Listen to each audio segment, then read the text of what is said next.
Good morning, excuse me, good morning and welcome to Zen Fits, broadcasting here from Blackstone, Virginia, the center of the world. But then you too are at the center of the world. If you notice the Christmas tree is gone. My friend came and got his Christmas tree back. So I got to get something out. We have a little table Christmas tree in the attic. I'll get that down. Okay, so the title of this talk is Avoiding Relationship.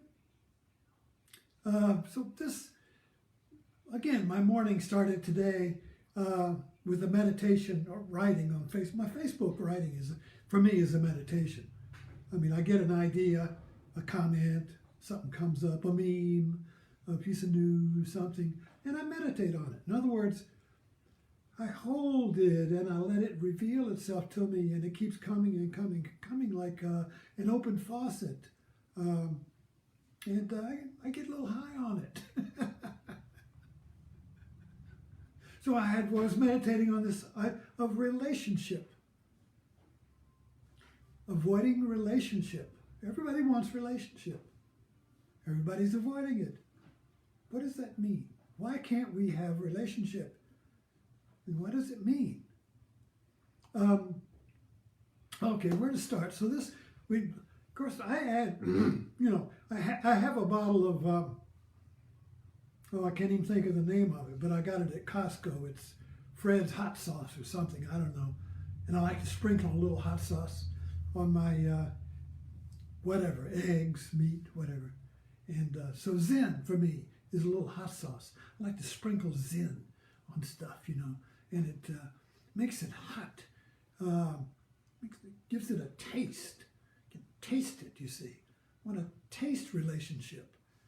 What is relationship? What is it, you see? So let's get into this. Now everything, we'll have to start by saying, what is relationship? What is the one? Okay. Now, take your kitchen table, and you'll have a salt and a pepper shaker there. The salt is the one. The pepper is the one. If I say, pass the salt, you will pick up the pepper, or you'll pick up the salt and pass it to me. That's our language. Our language is basically a noun language, you see. So, but the salt and pepper are in relationship. Why does every table have salt and pepper? Even if you don't use salt and pepper, you're going to have it on there. It's like yin yang, salt and pepper. I don't know if I should bring this. I won't bring this. It's too complicated. Let me see if I have a yin yang, salt and pepper. Here. All right, this is a good example. Salt, pepper, left, right. Okay, well, they look the same. If you wanted to distinguish them, you would probably be able to, well, this one has a little mark on it, so you could distinguish them. If they were absolutely the same, if I said, pass me the salt, mixing metaphors, you would know which one it was, because they would both be the same. So we need the one. Everything in our society is built on the one. Otherwise, we couldn't catch a bus. What bus do you want me to catch? They're all the same. That bus, that's the one. So I always say, what do you mean? That's the one. What are you talking? That's the one. That's it. It is the one. So whatever, just to function in this world, there has to be a world of ones. Everything that we see is a one. If you look in your room right now, everything is the room. But then if I say, look at the door is the one. And the room is in the background. It's like with photography in a zoom lens. You zoom in on the bird on a post, the woods behind the bird becomes blurred, and just the bird is there, the one. Then you move to the wide angle and the whole scene is the one. And then you select the fence post and the post is the one. Then you zoom back and the whole field is the one. You see, so we're constantly moving back and forth between the whole is the one, the whole room is the one, or that picture. Look at that picture there. That's the one. If you look at something, it's one. Just to, it's like the mind is a flashlight. Consciousness is a flashlight. So we look around and we pick out ones. Oh, that's dirty. Oh, that's clean. Oh, I want one of those. Oh, I shouldn't have that, you see. So we're constantly living in a world where the flashlight of the mind is picking out the one. But what's behind that, you see, is the one that is the whole room or the whole town. I mean, you go outside of your house and pick out a house, pick out a tree, pick out a street, you know. Wherever you go, no matter how much you zoom out, you're always picking out ones. And it's the one that orientates us. For instance, if you're driving along and you dope off, like I may do, and suddenly you're not sure, oh, did I pass my street? Or is it still up in front of me? Where am I? Where am I? It's like waking from a dream. Somebody's been driving, I don't know who, but you wake up from a dream of thought. You don't know where you are until you see an exon. Oh, I know that exon. And as soon as you see that exon, that one, as soon as you see the one, bam, your map pops into place and you know where you are. Oh, my turn is up ahead. Or, oh, I missed my turn. I got to turn around. I know where I am. So unless we have the one, we don't know where we are. We're lost. That was this Zen story of the Eskimo, the man, the civilized man and the Eskimo, and they're out in an igloo and they go out hunting and a storm comes up and blows snowdrifts around and they don't know where they are. And the man says, the igloo is lost. Or he said, we're lost, we're lost. And the Eskimo said, we're not lost. Igloo is lost. Anyway, but the point is, we need the one in order to orientate ourselves in this whole, you see. Okay, so what is relationship? Well, relationship we think of is a relationship of two. So what's the relationship here, you see? Well, obviously it's a relationship tied together like marriage. Okay, so here we are. I'm an independent one, but I want relationship. So I find my other. Boom. Now I'm in relationship. And of course, marriage fixes the relationship by tying them together, you see. But then you strain. I want to be the one. You know, so in other words, the relationship begins to lose its power. What is the power of relationship? It's the power of one. It's the power. Now, I jump around a lot, so you hang in with me. So suppose you got in your house and suddenly you get the idea, you know, I really want to paint this room. Let's paint it rose. Okay, I love that idea. I got the idea of painting this room this deep rose color. I've got power. So now I go, we select the paint, we take all the stuff down, we paint the thing. It's, and I notice on the wall, a little piece I missed. I'll get that later. It may take me a year to paint that little spot. Why? The idea has exhausted its energy. The idea of painting the room has energy. It creates a world.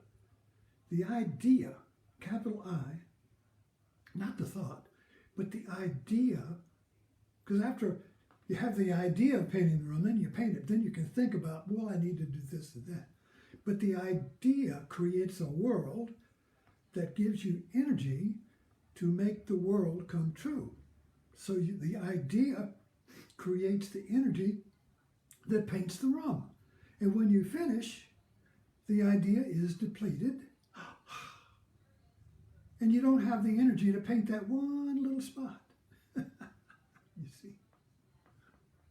But then that one little spot will have power. Because every time you walk into the room, you're going to see that spot. And you say, oh, I should paint that. I keep forgetting. But you never do it. That's the power of sin. Anyway, I'm moving here on the flow here, so I hope we come out somewhere. Check my time. So the idea here is that relationship is the one that has the two. So there's me, you is one, and the room is one, and the idea of painting the room is the relationship. Now you are the room. Now when you're painting that room, you're not going, oh God, I got to paint this room, you see. You are the painting. You are the painting, the paint, and the room. It's one. And you have tremendous energy, up all night. Can't just boom, boom, boom, painting it. You know, chopping wood, carrying water. You are the painting. You're not somebody painting the room. That's not relationship. The relationship is when you are the relationship with something greater. So you are in relationship with the one, with the room, through the idea of it. Now the idea is transcendent of the two. In other words, you have to, the idea of painting the room is not before you painted it or after, it is the painting of the room. So once you finish painting the room, the idea of painting the room goes, and now you can't paint the spot. So the relationship is dynamic. The relationship is doing. You see, the salt and pepper, all right, so if you want, all right, I'll put these up.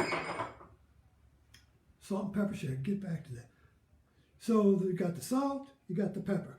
Objects. The salt is the one. The pepper is the one. You see. We think that's a relationship, but it isn't. You can clink them together, but you can't make them one. They're always going to be two. Unless you shake them all together into a new bottle. And then you got salt and pepper in one shaker. But now you can't pass the salt. You'll have to give it a new name. It's salt pepper. Pass the salt pepper. But now salt pepper has become one. A mix of salt and pepper. It's like a martini. You got the gin, you got the vermouth. The one is gin, the one is vermouth. Put them together and you got a martini. My martini glasses here. Put them together, it's not real. You got a martini. The martini is the one that holds the gin and the vermouth. So the martini is a relationship and it's got power. I can get high on that. So the point I'm trying to make, I'm trying to discover here, is that relationship is not something. It's not a thing. It's dynamic. And it is a dynamic center that holds you and the other object together as one. So you have to do it. You have to do relationship in order to make relationship. You can't have a relationship by two static things sitting there. There has to be a doing. You have to be a doing together. And that's creative. So relationship is dynamic, it's a verb, and it's creative. It's an idea that creates energy. It's an idea that creates a world in which you live. So people fall in love. They fall in love with the idea of relationship, of the one that is two. And as long as they make that dynamic, and as long as they're painting the room, they are the relationship. And it's magic. It makes you feel dynamic and alive because life is relationship, you see. Life is relationship. So when we avoid relationship, it's when we pull back to being the one again. I'm the salt, you're the pepper. So avoiding relationship is basically a pulling back to be the one and avoiding the one that is two. The realization of Zen is that there is only one. It's simple. Let there be one. Okay? Zen, symbol of Zen is a circle. One. Not a yin-yang. That's two. Circle. It's empty. The one. So, everything is the one. Yet, the one is kind of like two one-way signs going in different directions. One direction goes to the one that is unique, me. The other one goes to the one that includes everything, us, we. So you got me and you got we, you see. We is the one, me is the one. It's the same one, but it's two. So it's mystical, it's magical, it's mysterious. It has to be discovered. You can't see it out there. Everything's a noun. Everything is it. But relationship is not an it, and yet it is it. And that's why Zen is paradoxical. And Zen is always a question. What is it? Thanks for dropping in. Come on, pick up on this on Facebook, and we'll keep working it out.